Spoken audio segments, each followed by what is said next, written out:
ইসলামী ব্যাংকের 5 ডিএমডি সহ 8 কর্মকর্তাকে বরখাস্ত করেছে ব্যাংকটি। এর মধ্যে একজন অতিরিক্ত ব্যবস্থাপনা পরিচালক ও 5 জন উপব্যবস্থাপনা পরিচালক, বাকি 2 জন ব্যাংকের 2টি বিভাগের প্রধান। সোমবার ব্যাংক থেকে এ সংক্রান্ত চিঠি দেওয়া হয়েছে। বরখাস্ত হওয়া কর্মকর্তাদের সবাই এস আলম গ্রুপের মালিক সাইফুল আলমের ঘনিষ্ঠ বলে জানা গেছে।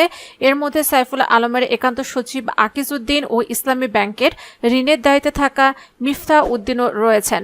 তারা ব্যাংকটির উপব্যবস্থাপনা পরিচালক ছিলেন। আওয়ামী লীগ সরকার পতনের পর ব্যাংকটিতে যেতে পারছেন না এস আলমপন্থী কর্মকর্তারা। তবে রোববার ও সোমবার অফিসে যান ব্যাংকটির এমডি মোহাম্মদ মনিরুল মওলা। এরপরে তাদের বরখাস্ত করার সিদ্ধান্ত হয়।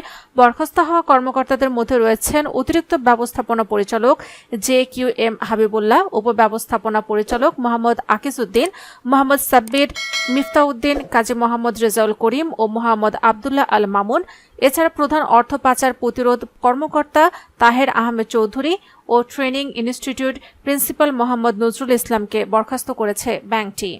এর আগে 2017 সালে আওয়ামী লীগ সরকারের রাজনৈতিক সিদ্ধান্তে ইসলামী ব্যাংককে জামায়াত মুক্ত করার উদ্যোগ হিসেবে এর মালিকানা ও ব্যবস্থাপনা নিয়ন্ত্রণে নেয় সদ্য ক্ষমতা হারানো আওয়ামী লীগ সরকারের ঘনিষ্ঠ ব্যবসায়ী গোষ্ঠী এস আলম গ্রুপ। এরপর 7.5 বছরে নামে বেনামে ব্যাংকটি থেকে প্রায় 50,000 কোটি টাকা বের করে নিয়েছে এস আলম এবং এর স্বার্থ সংশ্লিষ্ট রাজশাহী নাবিল গ্রুপ। এই অর্থ ব্যাংকটির মোট ঋণের 1/3।